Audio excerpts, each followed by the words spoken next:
Alright guys, so welcome back once again. If you're somebody new to my channel, my name is Nikhilesh. I live here in Berlin, here with my friend Kirti. She studied here from Gizma, completed her masters in AI and data science. Today's video is focusing on once you get the admission, what are the immediate steps you should follow. We'll not just cover before coming to Germany, but also after landing here, what things you have to get done, right? Okay.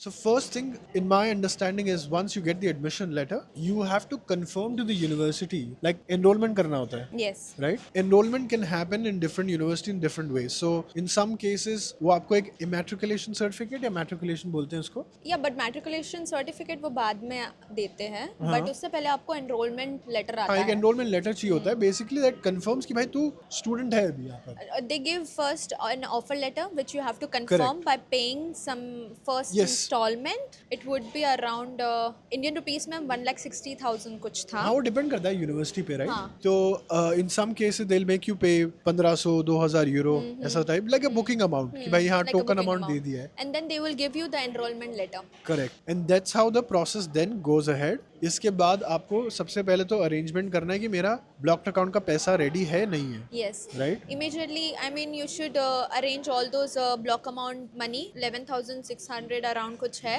and then आपको पहले वो करना है और उसी के साथ में आपको अपनी वीज़ा बुकिंग करनी है, visa appointment from India. So what we are seeing in 2025 visa appointment मिलना बहुत मुश्किल है. तो जैसे ही आपको एडमिशन मिल जाए, पहले भाग के आप पहले एडमिशन वीजा अपॉइंटमेंट बुक करने के देखो. अभी एक नया रूल आया वैसे वीजा अपॉइंटमेंट बुक करने का. तो ये जर्मनी ने अपना खुद का पोर्टल लॉन्च किया है. When you came there was nothing like that. But अभी सबसे पहले देखो कि how fast can you book the appointment. बाकी का काम बाद में करो. फॉर एग्जांपल ब्लॉक्ड अकाउंट का पैसा अगर एक अकाउंट में नहीं है, so try to keep everything in one account. उसके बाद ट्रांसफर करना, right? Yes, yes. Did you do it from one account या तुमने 2-3 हेल्प लिए थे?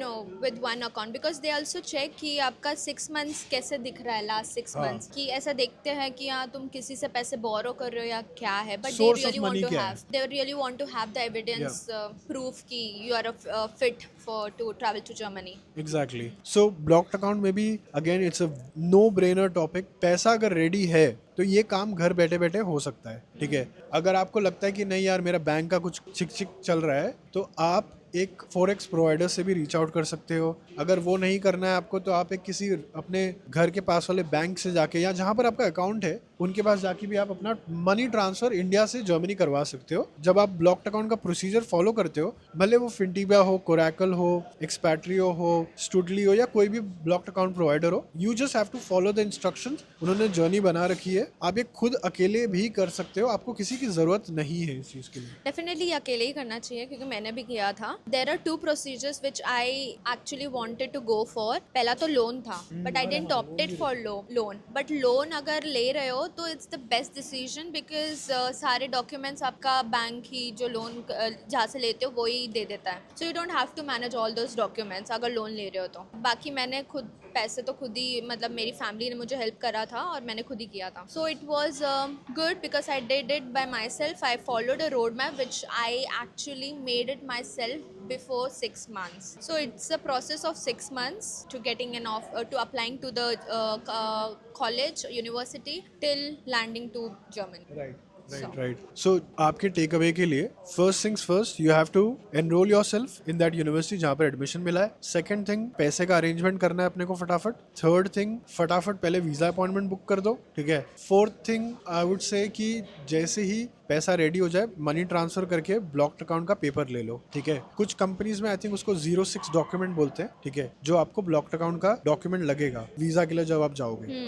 जिस दिन आपका वीजा डे है उस दिन आप सारे डॉक्यूमेंट्स एज पर चेकलिस्ट लेके जाओगे. वहां पर डिपेंड करता है कि आपकी यूनिवर्सिटी अब कौन सी है. अभी कुछ प्राइवेट यूनिवर्सिटीज को तुमने गो थ्रू नहीं किया होगा, बट कुछ प्राइवेट यूनिवर्सिटी अभी ऐसी है जर्मनी में जिनके स्टूडेंट्स को एडमिशन अगर मिल रहा है वहां पर, they can not go to VFS to look for a visa. Oh my God. They have to go to consulate and embassy now. Oh, कुछ okay. Private university. But then ऐसे भी cases आए हैं जो ऑलरेडी एनरोल्ड है, let's say IU university जहाँ पे already enrolled people है उनको डीमेट्रिकुलेट कर रहे हैं और उनका वीज़ा एक्सटेंड नहीं हो रहा है because there are some problems because particularly one university which is IU which I am aware of, वहाँ पर बहुत सारे स्टूडेंट्स को एक्सटेंशन नहीं दिया गया, वीज़ा एक्सटेंशन नहीं दिया गया, उनको डीमेट्रिकुलेट कर दिया गया, and they have been asking to pay more and get your education started from the first year. This is very difficult now. I would suggest कि आप एक बार यूनिवर्सिटी देख के ही आगे बढ़ना, because as per German embassy India में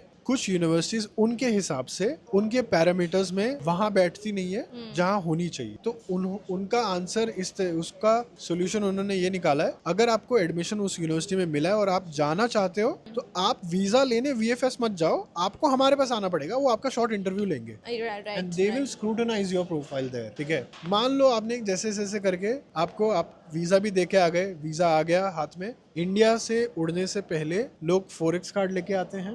आपने फोरेक्स कार्ड लिया था कहाँ से, कौन सा वाला?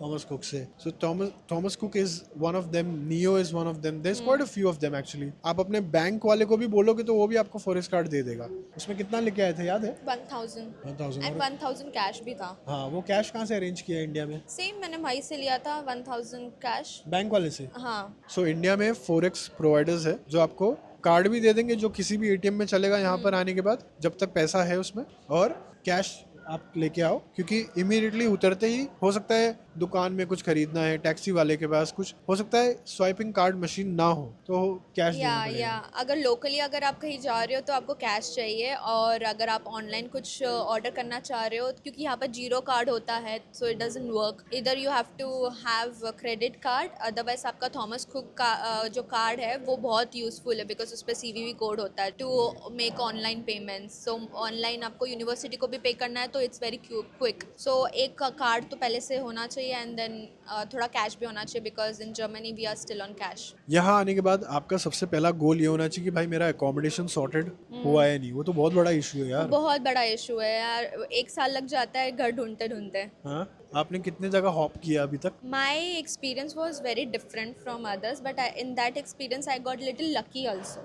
अच्छा. So it was very different. Because यार घर मिलना ऑलमोस्ट ना के बराबर हो गया आज के टाइम पे, सीरियस बता रहा हूँ. True. मतलब अगर आपने 500, 600, 650, 700 यूरो नहीं दिया तो आपको एक डिसेंट घर नहीं मिल रहा है आज के नहीं टाइम मिलेगा. पे. और ये जो मैं अमाउंट बता रहा हूँ, ये ऐसा नहीं कि एक पूरा रूम मिल रहा है आपको अपना. This will be sharing with somebody in your room. ठीक है. So again, I'm not generalizing it. There are people who are staying in such setup and they are paying almost around 400 euro से लेके 500, 700 भी. ठीक है. If you're lucky enough, if your planning was good, you might end up in a maybe studio apartment, या at least आज आप भगवान से बस ये उम्मीद करके आओ कि मेरे को एक प्राइवेट रूम दिला देना बस. Yeah. अपार्टमेंट में. ठीक है. पूरा अपार्टमेंट तो सोचना नहीं स्टूडेंट होते हुए.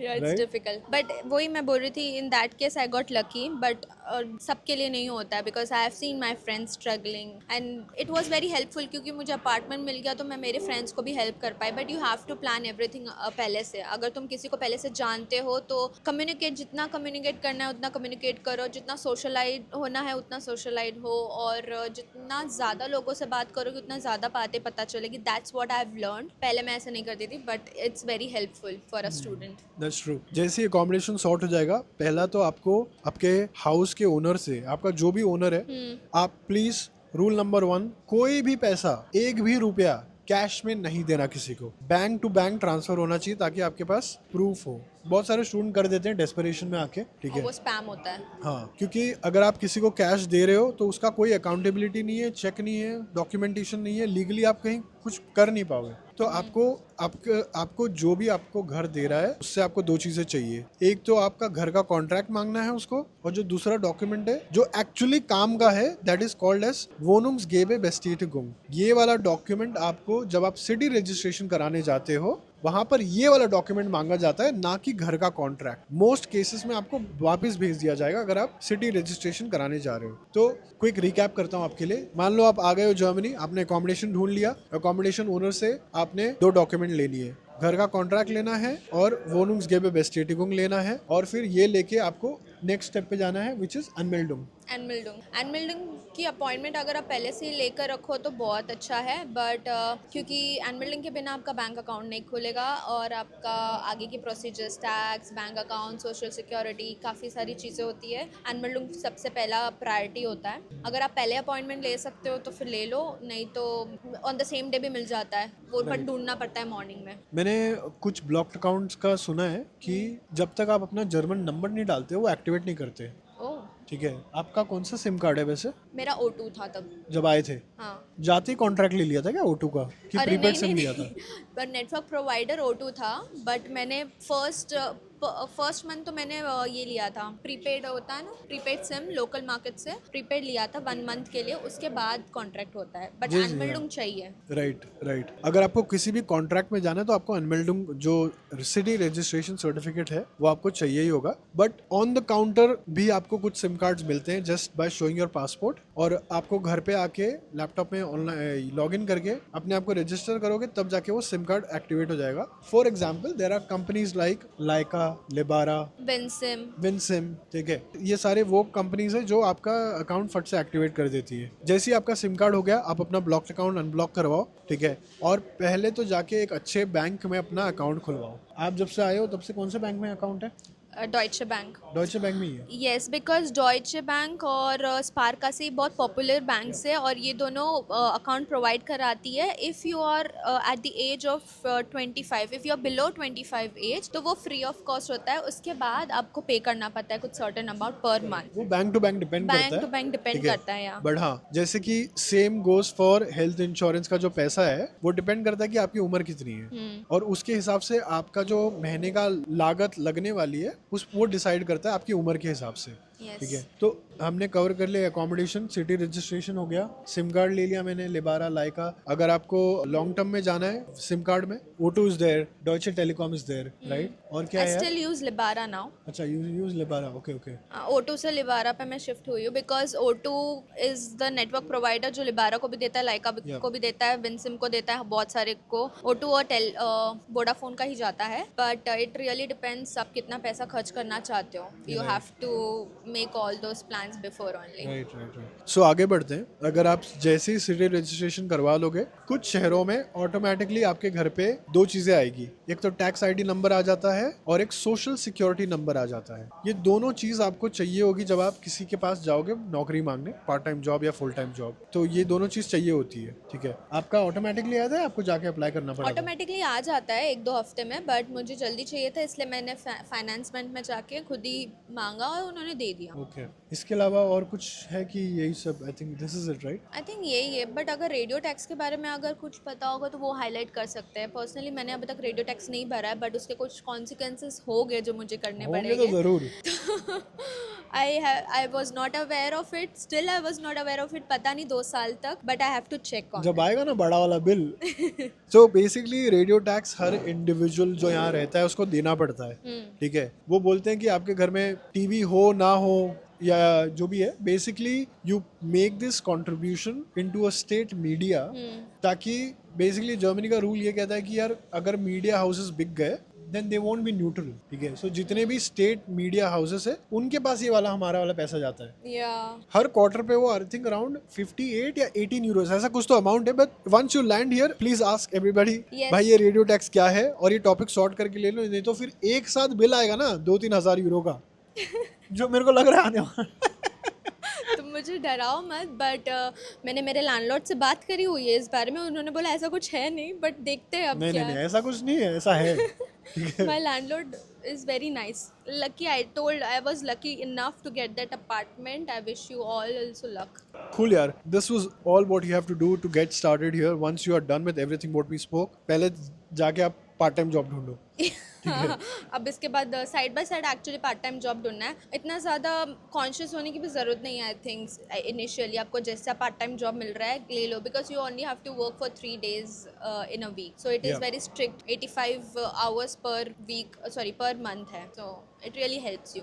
और अगर आपने जर्मन लैंग्वेज नहीं सीखी है, figure out a way to that कि आप अपने आप को एनरोल भी कर लो उस लैंग्वेज क्लासेस में कहीं। There are some schemes, I really want to share it on your platform. There are some schemes जहाँ पे अगर आप अनएम्प्लॉयड हो या कॉस्टन लॉस हो, अर्बाइट्स लॉस हो और अनएम्प्लॉयड हो और स्टूडेंट हो, तो आप अपना एनरोलमेंट करा सकते हो कुछ एकेडमीज़ में और वहाँ से आपको फ्री में आप B1 लेवल तक इंटेंसिव कोर्स कर सकते हो. इट्स बेसिकली अगर आप अर्बाइट्स लॉस हो तो आपने पहले सोशल सिक्योरिटी का अमाउंट कुछ भरा होगा तो उसमें से वो निकल जाता है, और अगर आप स्टूडेंट हो तो आपको फिर भी उस स्कीम में आप एलिजिबल हो. So just try and check VHS और बाकी सारी एकेडमीज़ में पूछने के लिए, and if you have time, and बहुत अच्छी अपॉर्चुनिटी है क्योंकि फ्री में मिल रहा है. अदरवाइज यू हैव टू पे something around 250 to 350 euros per month और पर मॉड्यूल. इसका बेस्ट तरीका होगा जानने का, जस्ट गूगल पे जाना और लिखना